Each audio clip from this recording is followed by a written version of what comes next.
some kind of intellectual progression. So somewhere I've read about people that some poet or someone said that they would sit and look at a certain word, just an ordinary word, and fall into some sort of low-end trance, like from a trailer park, and that they'd say that they just sit and begin to look at some word, like esophagus, and look at it to the point that it becomes weird and that they don't even know what it means. But it suddenly struck me, perhaps that's a sign of intellectual progression, is for people to do that with a number, like look at 4, and keep looking to the point that I trust no one will ask me what that means, because I do not know. Speaking of that, trying to follow the Kairos tonight, I don't know what can I add to that. Well, I guess about 23 minutes worth. Doesn't seem like when Kairos right on it, he's right on it. But here we go. We're going to try again. And Kairos said, life gives everyone a winter coat, even the mind. Guess what people call it? Well, now you wouldn't want me to ruin that and get... Well, if somebody asked on the basis you thought that I knew, and I was going to say, well, you call it your soul. No, folks. That would take all of the fun out, and that's even before we get to the quiz, remember. For the washer and the dryer, a matching set of eye gougers. And Kairos said, for those of you who may have just tuned in for the first time, you should never tune into this thing for the first time. Well, I tried it once and even I got confused. And I'm a personal friend of Kairos. So don't ever do it for the first time. But at any rate, there's been some, we've all speculated. We took a vote at one time, I don't know, it was back in March or perhaps it was Tuesday. We voted and decided that references to kings and kingdoms and mayors and cities had to do with that which would seem to be directing one's intellect. Like if there was a core to your brain, like some center part, that would be maybe like the king, and then the subjects would be the outer thought patterns and etc. Having established that, then we're into this Kairos, for those of you watching for the first time. And Kairos said, all tyrants smell funny, which is why they smell so sweet to some. There has been some sort of, I'm not sure the legislation has been passed, but it was in Congress having to do with some new regulations on cable TV, since we're got involved with this, that says, or it's encouraging, I think is the way it was worded. I haven't seen it myself, and the Revolution's attorney was trying to describe it to me. But it's encouraging those on cable TV to use metaphors as opposed to symbolisms. But here we are. Should I say, I hope I didn't lose you because people... All right, here we go. All tyrants smell funny. We should not actually get into metaphors. I agree with legislation. Metaphors will drive you nuts. Because metaphors, you think, well, wait a minute, that could actually be true, is what you're saying, literally, and then something else. I mean, if it's just symbolism, you can forget it. Whatever it sounds like it's true, if you say, all right, upcoming is symbolism. This is symbolism, this is not metaphor, to wit. All tyrants smell funny. If you've told everybody that is not a metaphor, then you're all right. Because with a metaphor, you have to think, God almighty, bless little Richard's underwear, what the hell does that? But if you just say it's symbolism, then you can sit and wait. Like, well, all right, it doesn't mean what it sounds like it means, so come on, out with it. But since the legislation, to the best of my knowledge, has not actually come to pass, then I'm going ahead and point out the metaphor. As insane as it is, but thank God we don't have time for me to try and describe it. And since I say there's somebody out there, somewhere in the big, wide, wonderful world, it may strike them like, ooh, tyrants do smell funny. Kairos could have gotten more down to the basics for those of us in certain parts of the world and say that politicians smell funny, those seeking power. But tyrants smell funny. Ask people that used to be around Papa Joe, Papa Doc. He still smells funny just because he's dead. But tyrants smell funny. Now could we get into symbolism right in the middle of the damn sentence, which is why they smell so sweet to some. There are those, if we're back to metaphor now, here we go. If we're back to metaphor and say, well, wait a minute, tyrants smell funny, Papa Joe, the late, great Joseph Stalin, the pride of Georgia, not the state. But do you know, surely you do you know a finger when you see one? Do you know that there are people now trying to resurrect, not literally, we're still metaphor, Papa Joe, put back up his statues, people saying, boy, did we take a wrong track over here in the erstwhile USSR by doing away with the Communist Party, outlawing it? Hell, look at the shape we're in now, according to all reports, that they're over there, now got their own McDonald's, inflation, etc. And now they're saying what we need is tyranny back. What we need today is a good Papa Joe, right? So there are always those that historically you say, my, that must have been a horrible time to live under the late, great Generalissimo Franco. And yet, you will find people that say, huh? Boy, I wish he was back now. We'd get these damn bars and discos closed before the sun comes up, and young people would go back to church and do what's right. You follow all that? No? All right. There are always those who will say, we miss tyranny. Things were better with a tyrant. Now, here we go again. Turn your coat inside out, take it off, put it back on, turn it, and then jump out. Now back to metaphor. Here's a symbolism. Even I'm getting confused. Inside the brain. Now forget little people. Forget, it's easy to laugh and say, what do those Russians know how? We want Papa Joe back. They were so used to tyranny, they don't know what to do with freedom. That shows how much you know. Up here, there's the people hollering, bring back Joe. Bring back Joe. We want a tyrant. Huh? You don't? Everybody who identifies himself as, yes, you know where I was going. Yes, I'm a Ukrainian Catholic. I'm a Ukrainian Orthodox. Yes, I'm an Italian Baptist. That is the love of tyranny, which another way to put it is, from an ordinary view, that is the love of sanity. I don't guess I bothered to say, did I lose you? No. All intellectual, sophisticated, decent people, in some way or the other, would agree that they would like to be able to be free. Everybody say that. And if you get a little more specific, say, well, how about, I can't really do much for you politically, or if you're poor and you're living in a trailer park, I can't make you rich. I mean, you say you'd like to be free of poverty. That's the way life is. But if you started getting a little and more refined and said, well, how about freedom of the intellect? That your mind would be free. Everyone will say, yes, yes, oh yes, I'd love to. And they would not. There is a sweet smell to tyranny. And not just the idiots who grew up under a dictatorship. Forget them. There is a love. It smells good. Even those who deny, who decry fanaticism are at heart fanatics.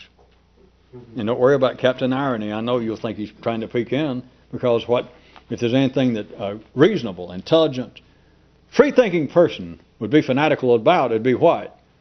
Well, I'd be anti-fanatical. You understand that. What's the first thing we're going to do is we're going to burn all the books by those people who were self-appointed censors. We're not going to put up with that. You understand that.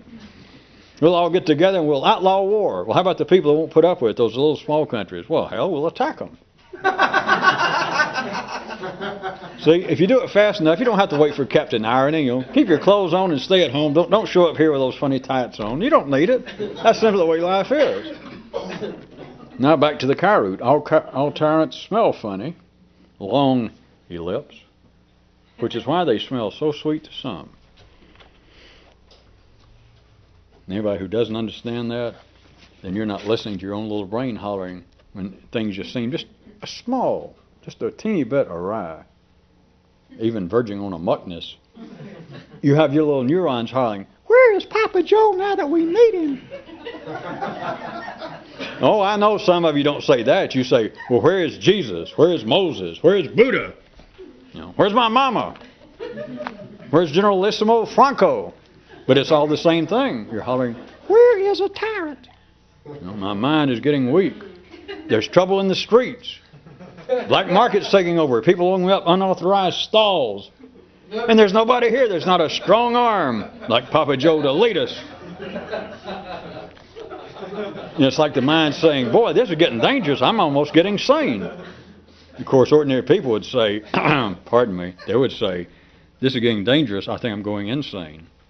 Which they don't understand is the, you know what, the ST. Not TS. TS is one thing. ST is something else. There is a similarity, but ST is the same thing. TS is what people say when they realize it's the same thing. Well, I say they do. There's a certain philosophical school right outside of Oklahoma City where they want to say that. And Kyrut said all that was left of this one gone civilization, all that was left when it was discovered was the graffiti that was left. And he quotes, insanity's no safeguard, seriousness no deodorant. You might care, I'm not going to, but you might care to try and find some connection between that and just what I said of those who miss the great heyday of Generalissimo, Captain Buddha, Commander Moses, that is, bring back the tyrants. It's getting dangerous in the streets. I'm getting to the point that sometimes I can't really say I'm speaking for an ordinary person. I can't really say that I'm beginning to think for myself, but sometimes I get kind of irritated at recycling everybody else's thoughts. I snap out of it. And normally they do. And Papa Joe can breathe again. You just think he's dead. You just think that Nero's gone. Right?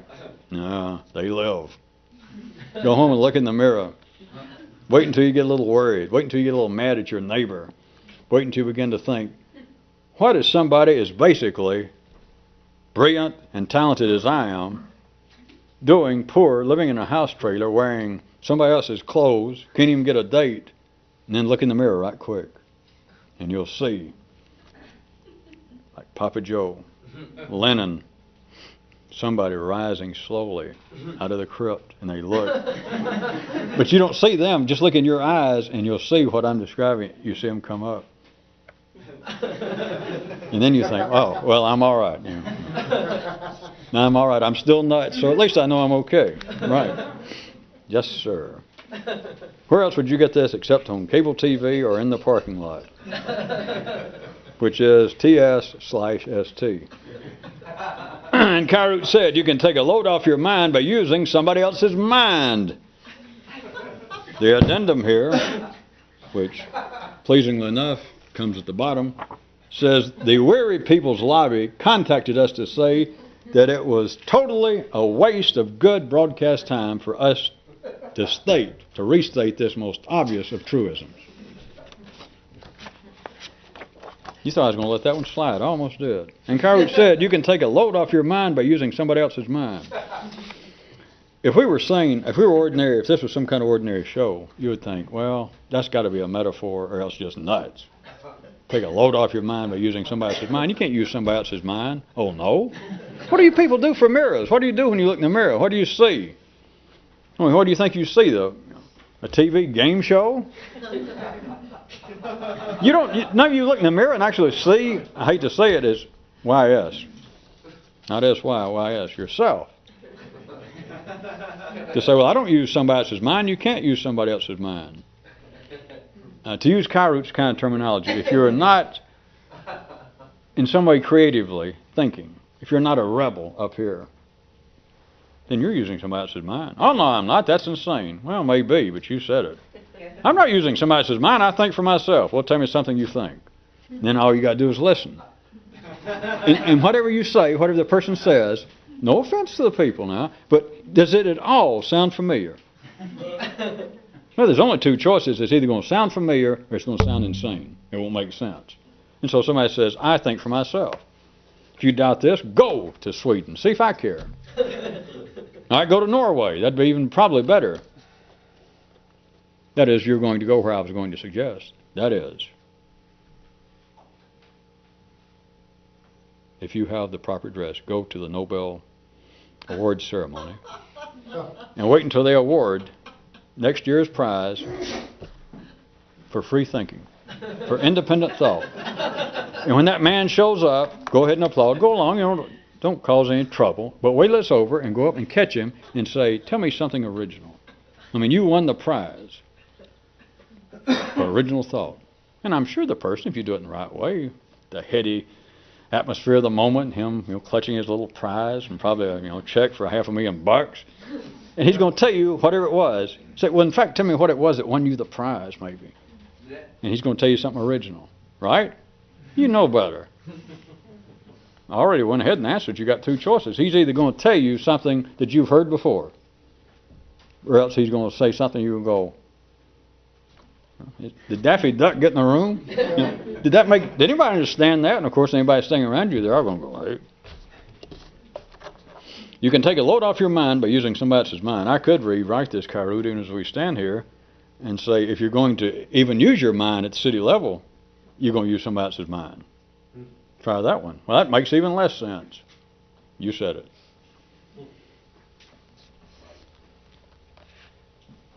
Should we just leave it there and let anybody think, well, that's really insane? Or we're shut the kind of Kairu to some poor sucker out there in TV land, listen to it and think, well, Jesus, it does make sense. And then just a little later, let that person think about it. Do you realize that 10 minutes ago when that show was on the air, I said that made sense? And then watch them run to the bathroom, look in the mirror.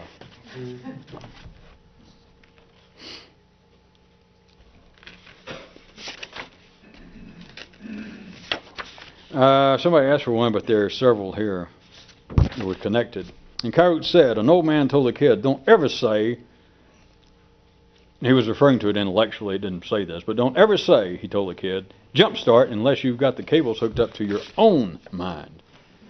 And connected to it, and Kairu said, there is a place that builds all metaphors and symbols. And continuing on, a viewer says, if your show didn't make me laugh, would I watch it?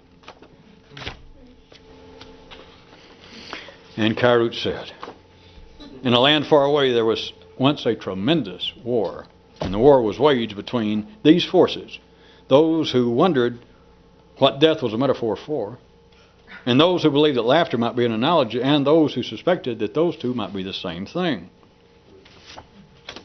And out of the goodness of his heart, Kairu pointed out, fairy tales must be in lands far away, or else you might actually try to go there. Oh, there was one more. Query, how can you tell a metaphor? Answer, it's always some distance away.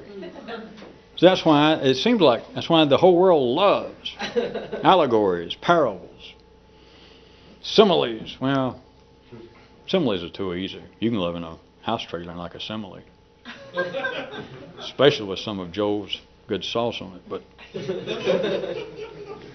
a metaphor, the thing about, if you took things directly and specifically, there'd be too much IYF in your face. And so anybody who begins to think at all, anybody, if they have any pretensions to being a real, quote, thinker, they will begin to speak in metaphors. Even if they don't know what it is, someday they'll say something, and the guy next to them at the bar will say, well, I assume you mean that metaphorically. And the guy will go, because that's a sign that you're saying something, because the person, even if the guy next to the bar didn't use the word metaphor, he'd say, well, what you just said, you didn't mean exactly what you said, did you? And suddenly, it's like instantaneous. Like Aretha leaping from the head of Zeus.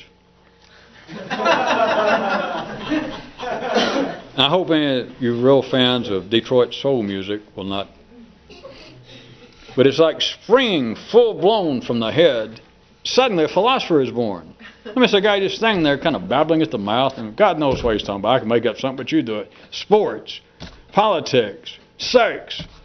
And some other drunk next to him goes, wait a minute. What you just said? And they go, yeah. He said, you didn't mean that. You didn't mean exactly what you said, did you? Of course, the other guy might have just been afraid to, he couldn't remember what he said, but he think, well, this guy's about to get mad and punch me. So he goes, well, no, I didn't mean it literally. And the other guy goes, well, what are you, some kind of philosopher or something? And suddenly, it's right full blown from the head of Zeus, the guy suddenly realizes, that's it, I'm a philosopher. But it's only when it finally comes to a brain's attention that But even if he doesn't know the word metaphor, to realize, well, I'm saying one thing, and those people thought I meant something else, which makes me smarter than I'm saying two things at one time. But now back to the chi root. Back to the chi root. How can you tell a metaphor? And the answer was, it's always some distance away. That's what passes for not just intelligence, but intelligence in quotation marks. Metaphysical intelligence, philosophical intelligence in the city is what you say is not exactly what you said. Everybody knows that. Everybody. All the great religious literature, not just philosophy, but everything in life. Truisms, limericks, inspirational lines for the day on the little calendars you get free at Kmart. Every day it has an inspirational line from Wordsworth or Woodfellow or Chipmunk. And you read it and it says something, whatever it says. Only a blind man will laugh at a drunk. Poe. And you think, And you look at it, and if you're just anything approaching ordinarily sophisticated and intelligent, and somebody leaped out and says, what does that mean? What in the world does that mean? You go, well, no, wait a minute. It's not just what it said. That is a sign of intelligence. That is, that whatever's said can't be all there is to it. So all metaphors, the way you tell them, they're some distance away. A man thought on the same page, he says, that sure does sound like me. No? I went through all that. And it's not just metaphor. Let me back up 1 second. Anything that seems to be intelligent, thoughts the person has, not just talking to somebody else, but all of it. That's what a metaphor seems to be. That's what philosophy seems to be. That's what spiritual attitude, religiosity, is that what you're saying, what you're thinking is not simply what you're saying. If it was, you're just you're not much more than a chimpanzee. You're not much more than just a primal beast that can make a few sounds, because talk has got to be more than just the physical objects that it seems to be directed towards. That what you're saying has got to have some additional meaning. And if it's got additional meaning, it's at least one step removed from what you said. Not that it's right or wrong, but that's what a metaphor is. That's what intelligence is. That's what thinking about action is. That's what the world of facts is. That's what the secondary world is. It's at least one step removed. The question, how can you tell a metaphor? Answer, it's always some distance away. In other words, it's not literal. It's not right in your face. It's not plain and direct. It may sound plain and direct, but if you're intelligent, you go, wait a minute. What you meant, it wasn't as plain and direct as you said it. The person, no. But then a man says, hey, that sounds a lot like me. We got 60 seconds or less. Does anybody want to plug in the obvious and think to yourself, well, wait a minute.